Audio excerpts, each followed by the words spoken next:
Hello, everyone, and great to be with you again for another episode of Palestine This Week with me, Nasim Ahmed, and my regular guest, Mouin Rabbani. Mouin, good to have you on the show again. Always a pleasure, Nasim. Great to be with you again. Yeah, Mouin, I want to touch on a number of topics this week. We want Mhm. to discuss US denying visas to members of the Palestinian Authority. Hamas spokesperson Abu Obeida was killed, apparently, so I want to get your thoughts on that as well. The world's leading genocide scholars declaring that Israel is committing genocide in the Gaza Strip, snapback sanctions on Iran, and we'll end with a discussion about podcast in the US revolving around Trump and other issues. But I want to begin first, though, with this crazy story of Trump's post-genocide plan to rebuild Gaza. Um, so the Washington Post got hold of a document which lays out this plan. The plan includes expulsion of Palestinians, um, and this doesn't seem to be any clarity about who will fund this. That it will cost up to something like 100 billion. America will be the trustee. And it's got this crazy acronym, something which Trump himself probably came up with. The acronym is the Great Trust, which stands for Gaza Reconstitution, Economic Acceleration, and Transformation Trust. I don't know who comes up with these, but I think they really wanted to get the I think that's word short for great, bigger and yeah, better. great in there somehow. Mm. So let's begin with your thoughts on this crazy, what looks to me like a plan to gentrify Gaza after the genocide. Yeah, I put on my glasses because I was going to read out the tongue-twisting acronym, but thank you for doing that yourself. Look, this isn't a serious plan. It's another one of these Singapore of the Middle East proposals to camouflage the reality of Soweto on the Mediterranean. Absolutely nothing is going to come of this. The real purpose here is to drive the Palestinians out of the Gaza Strip, annex the territory to Israel, and establish new illegal Jewish settlements in that territory. And I think there's several aspects of it which are noteworthy. Trump, as you pointed out, is an exceptionally vain and narcissistic leader, and so they've taken the same approach to the naming of specific sites in this. They have the Mohammed bin Salman Road, the Mohammed bin Zayed something or other, and the idea behind this, I suspect, is that whoever's behind this, well, we know who's behind this, think that if they start naming roads or sites after specific people, those people will start throwing billions of dollars at the project, which I don't see happening. And the details of the plan suggest that Palestinians in the Gaza Strip will in fact be paid to leave. If they don't, they will be housed in essentially prison camps, and the financing of this is going to come from Israel claiming that, pursuant to its own version of international law, what the legal scholar Alessandro Gurmendi quite appropriately calls international Hasbara law, sorry, Alonso Gurmendi, what he calls international Hasbara law, that Israel simply claims that it is the rightful owner of the Gaza Strip, and it therefore has the authority to transfer all land in the Gaza Strip that is not under private ownership to the United States, and then the United States will use this as leverage. And of course, the usual cast of characters have been involved in this. Boston Consulting Group, Tony Blair, Lord Jared of Kushner, and so on. But I think the important thing to understand about this plan is it's not meant to be implemented.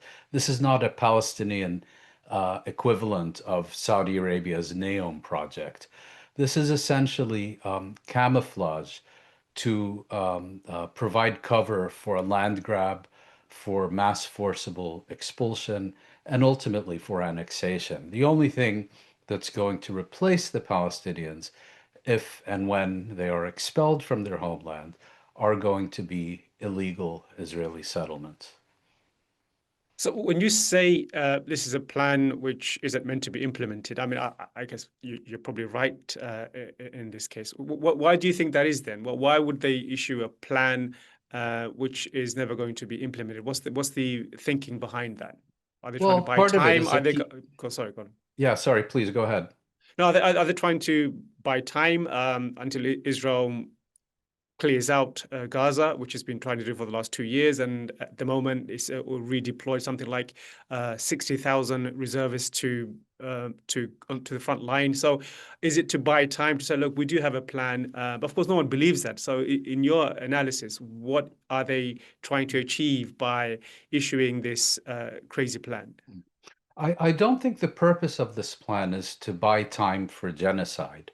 I think what's being used to buy time for genocide are these on and off again negotiations, similar to the way that so-called permanent status negotiations during the Oslo process were designed to buy time for annexation. I think this is more related to the so-called day after scenarios, and this is now being presented as the ultimate day after scenario. And the issue, of course, is that Israel categorically rejects any Palestinian administration of the Gaza Strip, not just Hamas. It doesn't want to replace Hamas with a different Palestinian administration. It wants to replace Palestinian with Israeli administration. And when you come up with this grandiose plan of building the 23rd century on the rubble of the Gaza Strip and so on, it's meant to divert attention from the real objectives of the day after, which is a Gaza Strip empty of Palestinians and full of Israeli settlements and annexed to Israel. Problem, of course, is that apart from Israel and the United States, no one is buying into this. Of course, the Europeans, as always, will acquiesce and make some sanctimonious statements about human rights and international law, but will continue trading with whatever emerges there. But the issue is that this cannot be implemented without the at least tacit cooperation of regional states. Egypt, despite being exceptionally close to both Israel and the United States, is not going to accept being the dumping ground for 2 million Palestinians from the Gaza Strip. And even Mohammed bin Salman of Saudi Arabia and Mohammed bin Zayed of the United Arab Emirates are not going to throw billions at this just because Tony Blair has decided to name a road after them. That's not the way things work. And so, what I really think is this is intended to do is to divert attention from the real day after objectives. So it does mention that there will be some role for the Palestinians to govern themselves within this prison camp, I would say, luxury prison camp. Um, but which Palestinians will that be? I mean, we've seen the Americans blocking members of the Palestinian Authority, Mahmoud Abbas, from a meeting at the summit at the United Nations. What Palestinians, in their mind, is moderate enough to lead and govern Palestinians in the Gaza Strip? If Mahmoud Abbas, who many would consider as being the gatekeeper of Oslo and also a collaborator with the occupation forces, if they cannot work with him, which Palestinians do they have in mind? None, none. And that's precisely the point. I mean, the proposal says that eventually a properly de-radicalized Palestinian administration presiding over a properly subdued Palestinian population will assume administration of the Gaza Strip. Administration, not sovereignty, not independence. And of course, what they're basically saying is that unless and until we can find Palestinians who will sing Hatikva every morning when they wake up and every night before they go to sleep. And unless Palestinian school children began singing Hatikva and getting stars of David tattooed on each of their arms and legs, then that leadership and that society will have been improperly, insufficiently de-radicalized, and we need to continue de-radicalizing it. And until we achieve this unattainable objective, it will remain under Israeli control. I mean, these are not objectives meant to be attained. These are objectives that are being put forward to mask and camouflage what are the real objectives of this entire policy.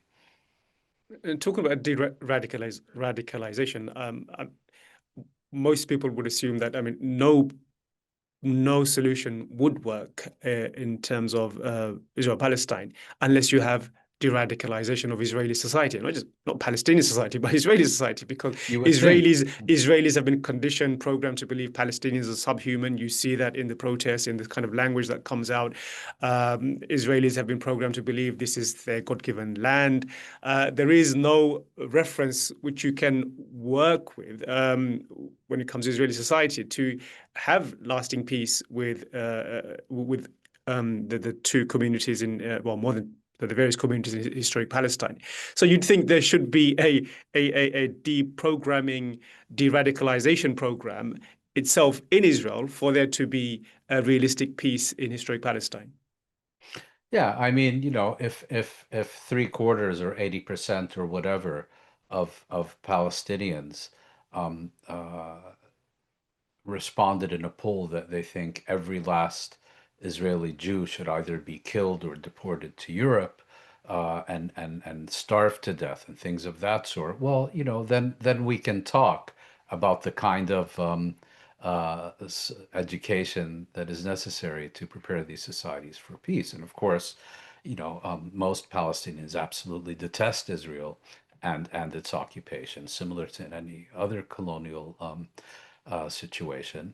And of course, there are Palestinians who believe that the only way this can be resolved is by turning the clock back to the reality that existed before the beginning of Zionist settlement in Palestine. But when you talk about a society completely inculcated with genocidal sentiment, and for a good portion of that society, genocidal action as well, you're not talking about Palestinian society. You're talking about Israeli society. I don't really buy this de-radicalization narrative particularly seriously, whether it's about Palestinians, Israelis, or anyone else. I mean, the best approach to de-radicalization is political equality, is freedom and liberation, and then force its opponents to deal with it. That's what's happened elsewhere. But this idea that you have kind of NGOs coming in with approved textbooks vetted by Yeah, European I Union mean, functionaries. this is language that came out of the war on terror and this idea Yes, that Muslims need to de-radicalize, yes. forgetting the fact that Israeli community, Israeli society have been fed on decades of extreme literature, extreme perceptions, views of Palestinians, you mean? Yeah, I mean, Israeli society have been yeah, radicalized on in extreme views about Palestinians, hateful views about Palestinians and Muslims yes, in general. And I think if anyone needs to be de-radicalized, it's the syllabus in yeah, Israeli society and Israeli yes. schools. And so I think I'm just turning the Yeah, no, argument and back and on and their of head. Yeah. course, and of course, there are reasonable grounds to suggest that Palestinian and Israeli and every other syllabus on earth, should be vetted for the types of values it seeks to inculcate in the next generation. The difference, of course, is that the Palestinian curriculum has been vetted about 3 times a day for the last 30 years. And people still haven't figured out that even if Palestinians never opened a school book, they would still detest Israel. They would still be opposed to the occupation. So they concoct all these stories of, UNRWA is forcing children to memorize Mein Kampf and all this other bogus haspera. But the issue is that yes, people can be radicalized online. Yes, people can be radicalized by textbooks, by adults and so on. But the primary engine of radicalization of Palestinians is and always has been Israel and its occupation. That is assuming that you consider wanting your freedom to be a sign of radicalism. And so the point I'm making is that if you want to deal with these issues, you know, you don't waste all this time and money on textbooks. You deal with the underlying political crisis, which is occupation, which is apartheid, and which is now also genocide. And if you put in place political arrangements that reflect the values that you want the societies to hold, well, those will eventually follow. In South Africa, for example, apartheid didn't disappear because Afrikaner children started being taught that blacks are human beings. No, attitudes began to change because apartheid was dismantled and the country had democratic elections. Let's turn our attention to another story from the Gaza Strip, which is Israel claims they've killed the spokesperson for Hamas, Abu Obeida. So just get your thoughts on who is Abu Obeida and what is the significance of his assassination? Well, Abu Obeida is the spokesperson of the military wing of Hamas. He has been for about 2 decades, and particularly since October 2023, has become an iconic figure throughout the Middle East and the Arab world in particular.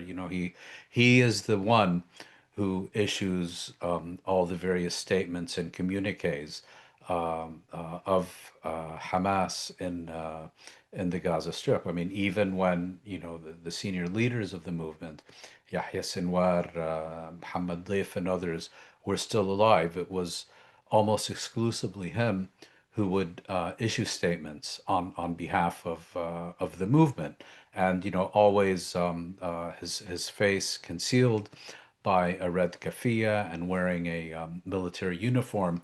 So he became a very recognizable and in many ways an iconic figure, kind of the public face of Hamas and particularly of its military wing. Now, because he was the most visible and because of that role, does not mean that he had an important position in the organizational hierarchy of Hamas or that he was a key decision maker or had a prominent military role. On that aspect, it's unclear, whether his long-standing involvement with the leadership of the organization meant that he also was close to decision-making circles or not. Now, Israel has claimed that it has assassinated him.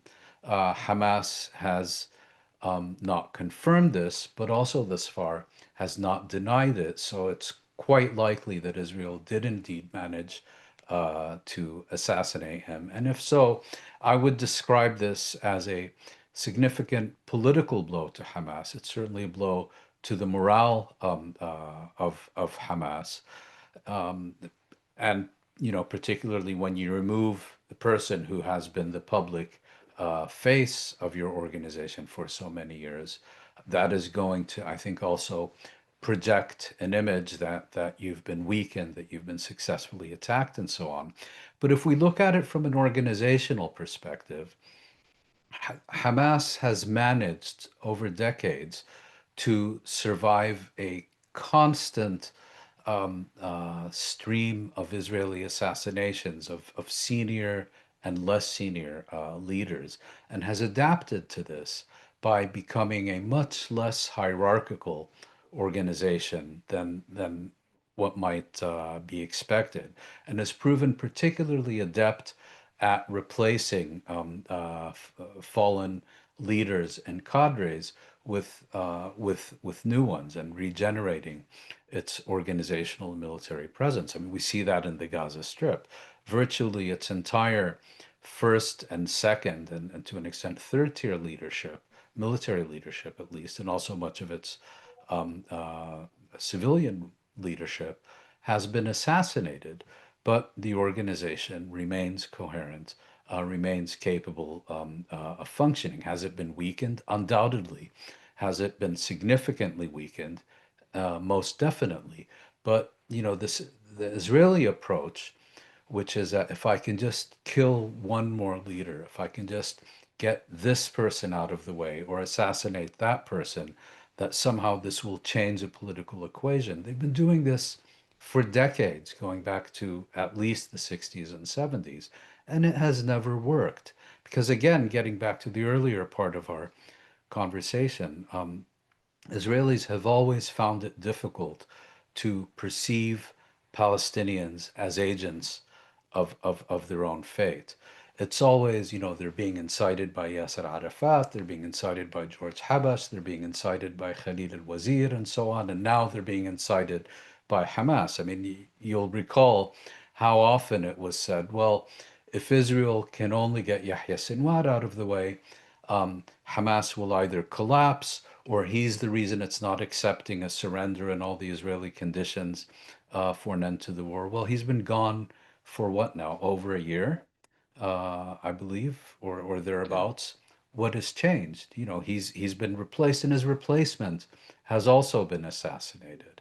And so, we need to start perceiving Hamas as an organization rather than an instrument in the hand of a few individuals, and that has rather adapted to this constant stream of Israeli assassinations by becoming a much less hierarchical organization than it has been in the past or compared to some of its peers.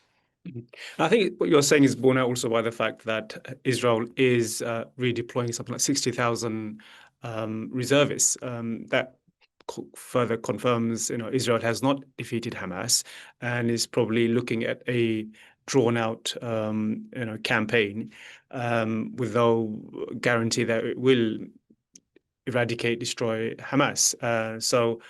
On the ground, is is that um, is that how you see it? Because Israel, there was I think Israel Channel 12 this week ran a story saying that um, Israel Israel's Gideon's chariot plan has actually failed. It's nowhere near defeating Hamas and taking control and seizure of all of the Gaza Strip. Killing people like Hassan War, Hamas's spokesperson, just last week, those those assassinations does not seem to be taking Israel any closer to victory in achieving the goals it set for itself under the name Gideon's Chariots. So just speak about that. Yeah, well, Gideon's chariots 1 and now Gideon chariots 2.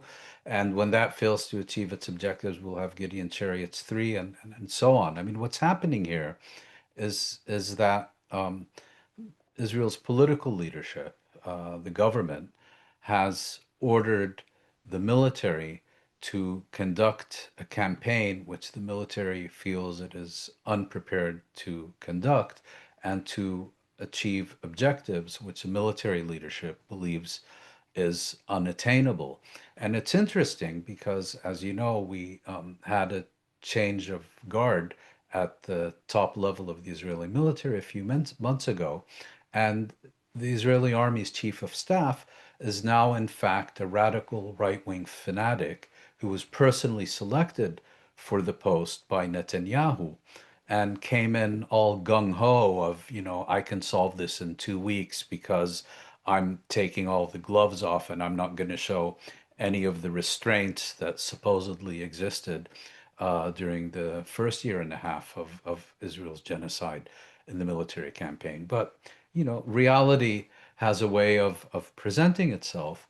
And what the chief of staff and others in the military are now saying is that they were instructed to implement Gideon's chariots 1, not in order to achieve an unattainable total victory, but rather to improve Israel's bargaining position in ceasefire negotiations, and thereby to ensure that Israel could achieve a number of the objectives it had laid out for those negotiations.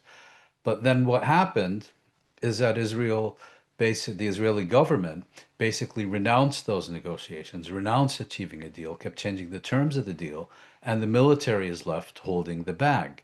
And they are now saying that if you insist on implementing Gideon's chariots too, not to achieve Israeli political objectives, but rather, let's say, purely military objectives, eradicate Hamas, establish full control over Gaza City, and so on.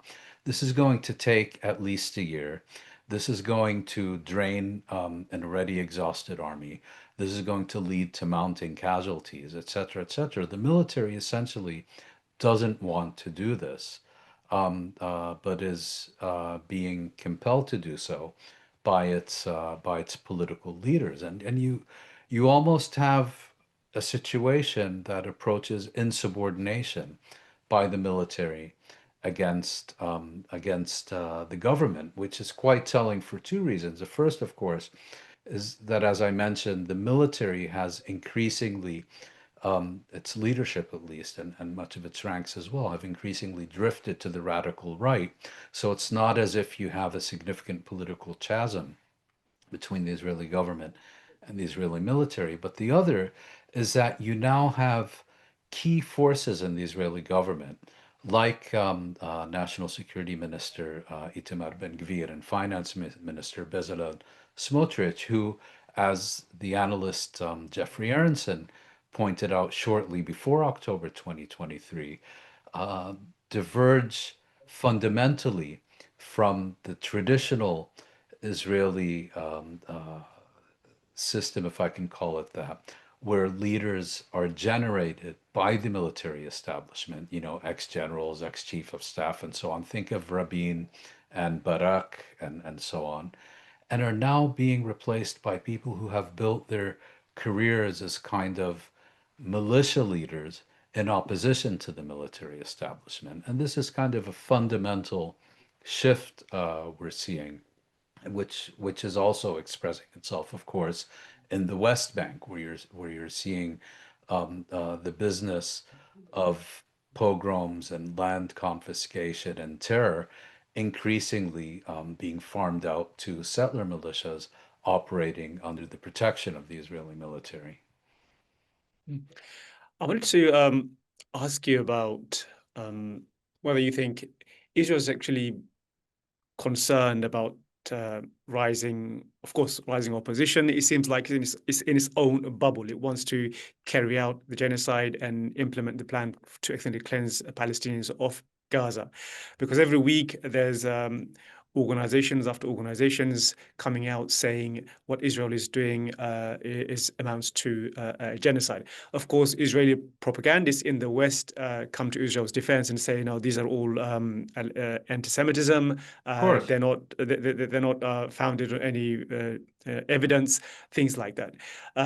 So I'm asking this because this week, again, you have another international body. I think now every single international body which is worth any kind of consideration has come out and said that what Israel is doing is genocide. So there was an interview with Professor Schabas, who is a William son. Schabas. Yeah. Yes, right. Yeah, son of a Holocaust survivor, and he said that, and I quote, arguably the strongest case of genocide that has ever come before the court is the one that has been brought forward by South Africa against Israel. That on top of a bill by a statement, I should say, by the International Association of Genocide Scholars. So they passed a resolution with 86% of those who voted saying that Israel is committing genocide in the Gaza Strip. So you have all this evidence mounting up, but Israel does not seem to be dissuaded, or it's not changing its course. I think it probably doesn't care. So I'm saying this because I remember your friend Norman Finkelstein. He would pose a question like, if Israel wanted to commit genocide and ethnically cleanse Palestinians. He could have done so many, many years ago. And he would always say, no, there is always a political consideration. Mm. There is always the global opinion, which they will have to consider. That was presented as by Norman anyway, as an argument for why Israel hadn't committed genocide before, but is doing it now, of course. But now we can see that no, Israel doesn't really care about public opinion. Israel doesn't care about the fact that the entire international community and all the relevant bodies have come out and spoken out and described Israel's actions in Gaza as genocide. So how do you explain that? Well, I think Norman Finkelstein is right in the sense that prior to October 2023, Israel rightly or wrongly believed that there were restraints that it needed to observe, that there were red lines that it should not cross because there would be consequences. We can have a discussion about whether Israel's fears were justified or not, but I think we can conclude that from Israel's perspective, those fears were real and operated as a restraint. What Israel discovered after October 2023 was that those restraints did not exist and it no longer had any reason to fear them, and that the more violent and vicious and genocidal its campaign against the Palestinians became, the greater the support that it was extended by Washington, by London, by Brussels, to the degree of active complicity. You know, we have U.S. military planners sitting in Israeli military headquarters. We have the British constantly conducting intelligence overflights over the Gaza Strip and sharing targeting information with the Israelis and so on. And we see this most clearly in the West Bank, where the E1 settlement project, which I believe dates from the late 1980s or early 1990s, is when Israel first proposed it, has never implemented it because it was constantly told that if you do this, there's going to be a significant rupture in your relations with the European Union, your main trading partner.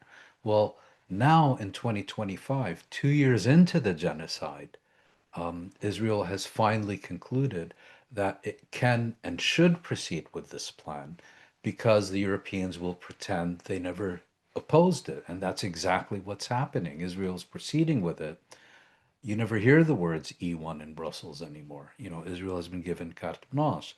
And what we're seeing now is a growing number of European governments announcing an intention to recognize Palestinian statehood or actually recognizing Palestinian statehood in most, not all, but in most cases as an alternative to addressing reality on the ground. Yes, we're continuing to trade with illegal settlements. Yes, we're not taking any active measures to end the currently ongoing genocide, but we're going to announce an intention to recognize a Palestinian state once the Palestinians fulfill conditions A to Z, then 1 to 100, and eventually we'll have a discussion about whether this intention should lead to more conditions or perhaps a collective decision to discuss the possibility of recognizing Palestinians at some point in the future. So it's a complete charade. It's smoke and mirrors on a historic scale. Talking about smoke and mirrors and charade, last week, France, Germany, and the UK, they triggered snapback sanctions on Iran. Given that it was Trump who broke the JCP JCPOA, the Iran nuclear deal. It seems like again rewarding the arsonists, rewarding Israel for and the Americans for breaking what was every analyst would say was a working and functioning nuclear deal, and now the same three countries, France, Germany, and UK, they've reimposed sanctions. What do you make of that? Yeah, you know, the the Europeans have finally decided they've had enough, and 2 years into the Gaza genocide, have finally decided that concrete measures are required. And what are those concrete measures? Sanctions on Iran. It seems they misspelled Israel somewhere along the line. This is a quite telling story. So in 2015, I believe it was, when the Iran nuclear agreement, the Joint Comprehensive Plan of Action, known as the JCPOA, was concluded, there was a concern among the Western signatories that if, as a result of this agreement, international sanctions, in other words, those sanctions placed on Iran as a result of various UN Security Council resolutions, the fear was that if those sanctions are lifted and Iran subsequently violated its commitments under the JCPOA, that it would be impossible to reimpose those sanctions because of the potential for a Russian or Chinese veto of reimposing those sanctions. So they came up with this a very creative way, and I'm not going to get into the details because I don't have them in front of me, but basically a mechanism whereby the E3, the three European signatories to the agreement, France, Britain, and Germany, could snap back sanctions without requiring explicit Security Council approval to do so, because the way it's formulated would make it virtually impossible. Of course, no one bothered to put in a mechanism to punish the United States in case it did not fulfill its obligations under the agreement and unilaterally renounced it, which is, of course, what the first Trump administration did in 2018. And as the analyst Trita Parsi has put very perceptively, the Europeans are now seeking to impose the snapback sanctions basically as a way of cozying up to Trump. It's a very different Europe than we had in 2015. They now see Iran as an adversary because of its increasingly close relations with Russia in the context of the war in Ukraine. They no longer really have any significant economic relationship or interests with Iran, and they see doing Trump's and Israel's bidding with regard to this issue as buttering up to Trump, with whom they have much bigger fish to fry than whether or not there's going to be a massive conflict with Iran or not. Problem is that if the Europeans succeed in doing so, it's quite likely that Iran will withdraw in retaliation, will withdraw from the Nuclear Non-Proliferation Treaty. And if Iran does that, then the likelihood of a renewed war against Iran becomes increasingly likely. So Europeans, once again, are behaving with extraordinary irresponsibility. They're putting an entire region on the knife's edge for purely opportunistic reasons that have nothing to do with ensuring peace and stability and nuclear non-proliferation in the Middle East, but have everything to do with seeking to improve relations between Brussels and Washington.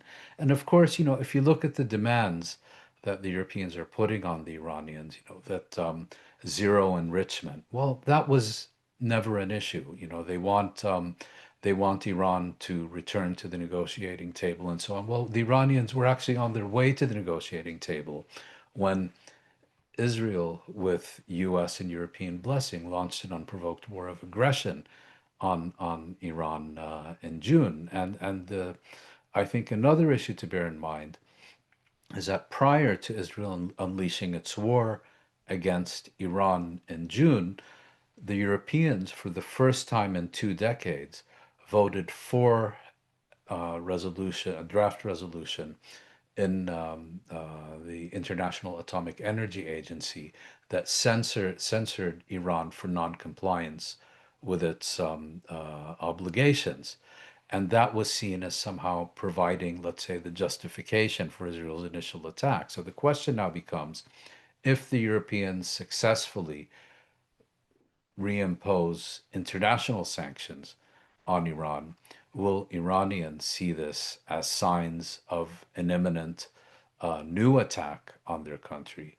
And how will they respond to that? Will they once again wait for Israel to hit them with the best it's got, or will they perhaps seek to preempt such a scenario? Now, of course, the other big development at the UN is the recent decision by the United States to prevent Palestinian officials from attending the General Assembly in New York later this month. But I don't know if that's something you want to discuss next week I or did not. actually. I was going to ask you about that earlier. When I asked you which Palestinian group do they expect to take over in Gaza, because Yeah. the Palestinian Authority has been banned from, well, the visas have been denied from entering into the UN. What tools does the UN have? I mean, that obviously puts pressure on the UN to decide, whether should it have a meeting at the UN? Can the Americans be trusted to respect UN members and allow them to function the way they are meant to function? So, what are the options? And has that ever happened where the Americans basically denied visas to a member state? Yes. In 1947, the United States and the United Nations signed what's known as a headquarters agreement, which lays out the reciprocal obligations of the U.S. and the UN, pursuant to which the UN maintains its headquarters in New York. And under that agreement, the U.S. is allowed to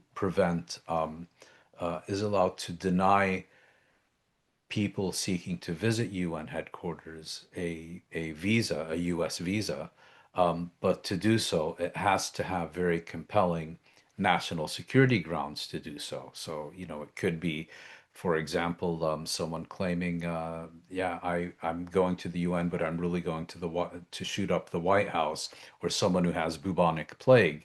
Um, but preventing someone from going to the UN because what they might say does not conform to US policy is not considered legitimate national security grounds.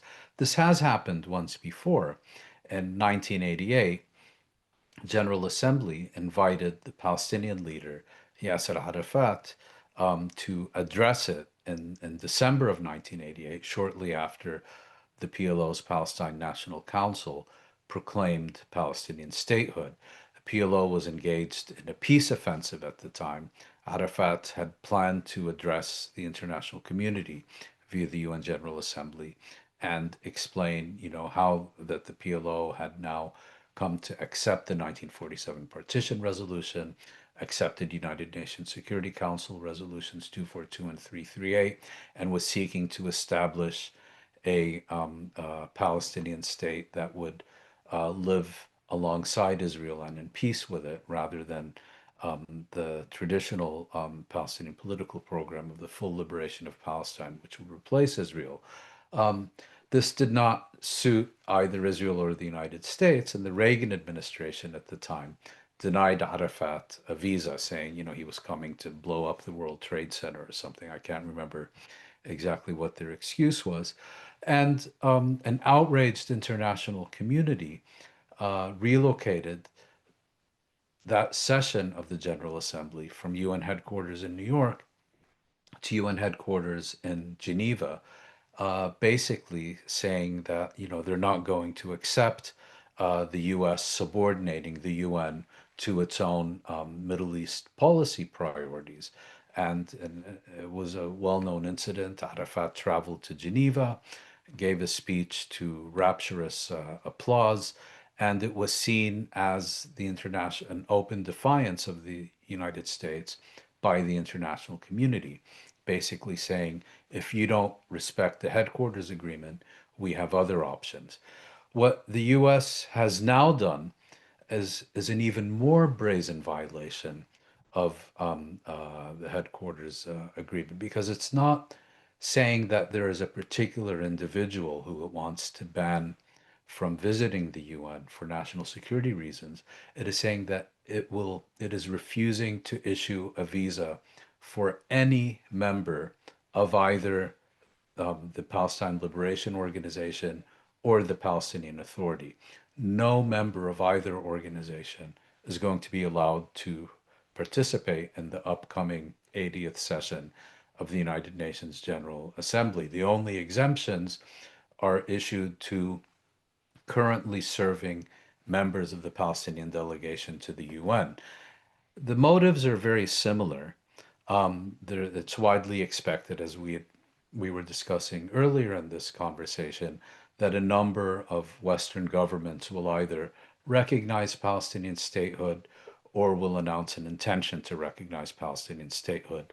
And the US and its Israeli proxy do not want the Palestinians to be able to capitalize on this on a prominent public stage. So, citing US national security, they've collectively banned all these people from from coming to New York. And what's particularly interesting is if you read the State Department announcement announcing this travel ban, it lays out a number of reasons, among which, the Palestinians have to revise their curriculum, they have to stop this and stop that.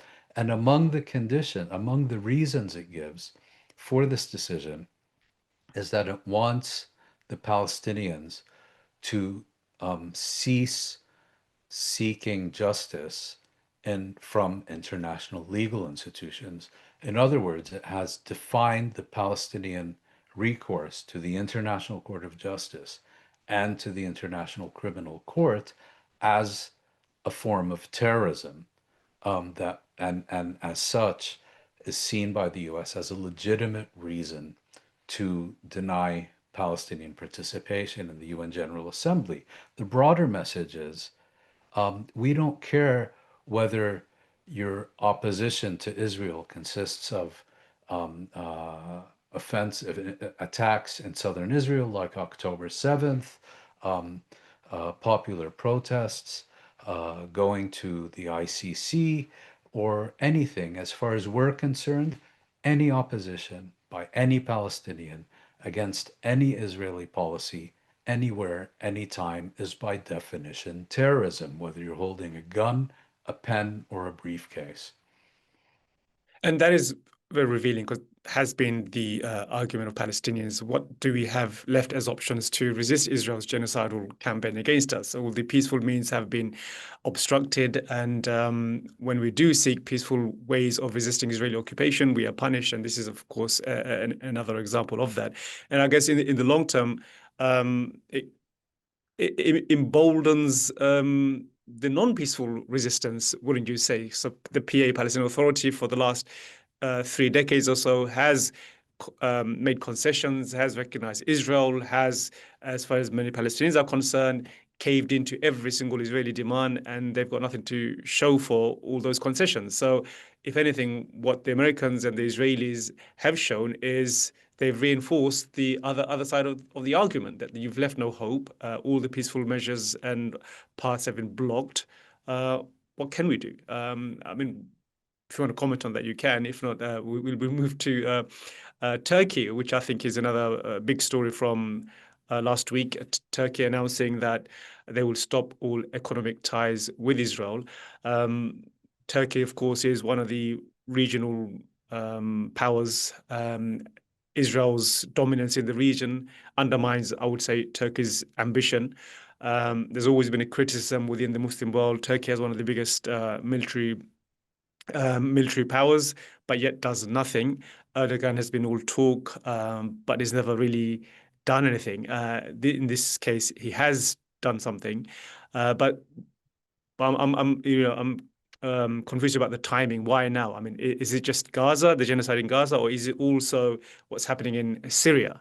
Because Yeah. Turkey has a lot of interest in Syria. So I think Turkey is probably, in my mind, realizing that Israel is not a country you can deal with, you can accommodate. Israel's on a path where to indulge this country Yeah. any further, Yeah. you are pushing this region to endless wars and conflict. I think Turkey is probably realizing that, and the Gulf states and the other Arab countries need to realize that as well. Yeah, I think there's several things going on. I do think it is primarily about Syria rather than Gaza.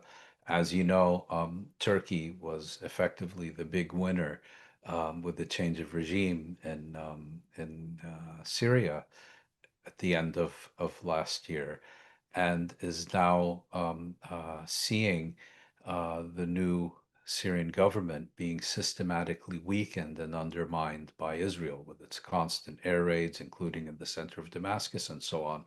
And I think the Turks are seeking to send a message to the Israelis of if you don't change course, we are going to take increasing measures to try to bring you to change your mind.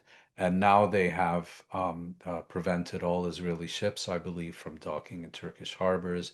They've claimed that they have closed Turkish airspace to Israeli flights, and I think ended a number of other economic relations. But the key issue, and one on which I'm unclear if the Turks have or have not taken a decision, is that Turkey is the key transit um, uh, route for oil and I believe particularly jet fuel from Azerbaijan to Israel. Something like 40% of Israel's imports come from Azerbaijan via Turkey.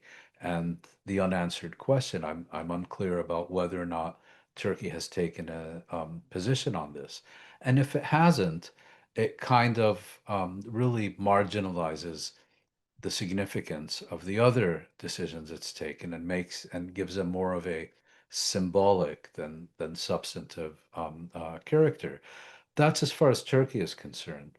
But I think these latest Turkish measures, and particularly the way they've also been publicly announced, is indicative of a broader regional disillusionment with Israel among those who have traditionally seen Israel as either an ally or a partner, and are now increasingly seeing Israel not just under this government, but as a project, as a state, as a regional arsonist intent on setting the entire region aflame, with an insatiable appetite for war and violence and displacement and so on, and one which, rather than rather than being a partner that can be relied upon, is a kind of rogue state that needs to be restrained. Mm. Let's end with a discussion on the podcast scene and what's happening in the US. And talking about podcast, Netanyahu has given two podcasts on right-wing platforms, partly because I think he's realized that he's losing the battle and he needs to try and salvage something. And last week there was also an interesting conversation between Adam Friedland. He spoke with Ritchie Torres, who is a Democrat representative from New York, and it was a really revealing exchange between the two. Torres seems to be constantly coming out with Israeli talking points when asked about what's happening in Gaza and the anti-Semitism row that's taking place in the US, conflating criticism of Israel. But what struck with me is the fact that he completely failed to empathize with Friedland, who is a Jewish commentator, and he's saying, how can Israel be doing this in our name?